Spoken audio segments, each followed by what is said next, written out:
महाराष्ट्र विधानसभा चुनाव में कई सीटों पर मुकाबला रोचक हो गया है। इनमें से एक सीट कोल्हापुर नॉर्थ की भी है। यहां अंतिम समय में कांग्रेस की आधिकारिक उम्मीदवार मधुरिमा राजे मालोजी राजे भोसले ने नामांकन वापस ले लिया है। इससे पहले कांग्रेस ने यहां से राजेश लाटकर का नाम तय किया था, लेकिन बाद में उनका टिकट काटकर मधुरिमा राजे को मौका दिया था। लेकिन अब उन्होंने नाम वापस ले लिया है। माना जा रहा है कि इसके पीछे पार्टी की आंतरिक कलह और राजेश लाटकर का बागी होकर लड़ना था। अब जब मधुरिमा ने नाम वापस ले लिया है तो इस सीट से कांग्रेस का कोई उम्मीदवार ही नहीं रह गया है।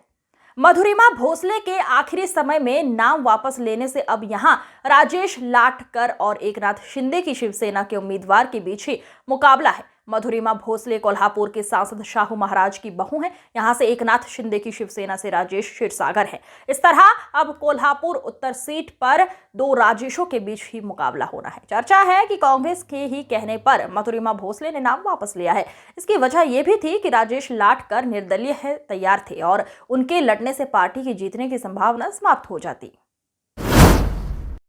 कांग्रेस सूत्रों का कहना है कि इसीलिए मधुरिमा को राजी किया गया है कि वे नाम ही वापस ले ले। अब भले ही राजेश लाटकर निर्दलीय कैंडिडेट के तौर पर मैदान में हैं, लेकिन कांग्रेस उनका ही समर्थन करेगी। यही नहीं, ऐसी ही स्थिति मुंबई क्षेत्र के माहिम सीट पर देखने को मिल रही है। यहां तो एकनाथ शिंदे की शिवसेना ने अपने प्रत्याशी सदा सरवणकर से कह दिया कि वे अपना नाम वापस ले लें। ऐसा इसलिए ताकि राज ठाकरे के बेटे अमित ठाकरे का समर्थन किया जा सके। इस मामले पर राज ठाकरे से मिलने के लिए आज सदा सरवणकर भी गए हुए थे, लेकिन मीटिंग नहीं हो पाई। अब सदा सरवणकर मुकाबले में बने रहेंगे।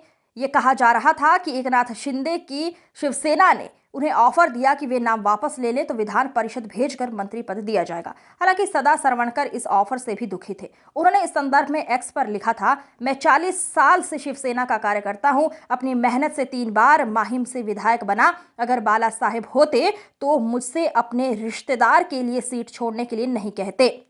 दादर माहिम में उनके 50 रिश्तेदार रहते हुए भी उन्होंने मुझ जैसे आम कार्यकर्ता को उम्मीदवार बनाया। वो कार्यकर्ताओं की भावना को संजोने वाले नेता थे। इस अंक में फिलहाल इतना ही। अगले अंक में फिर होगी मुलाकात। तब तक के लिए नमस्कार।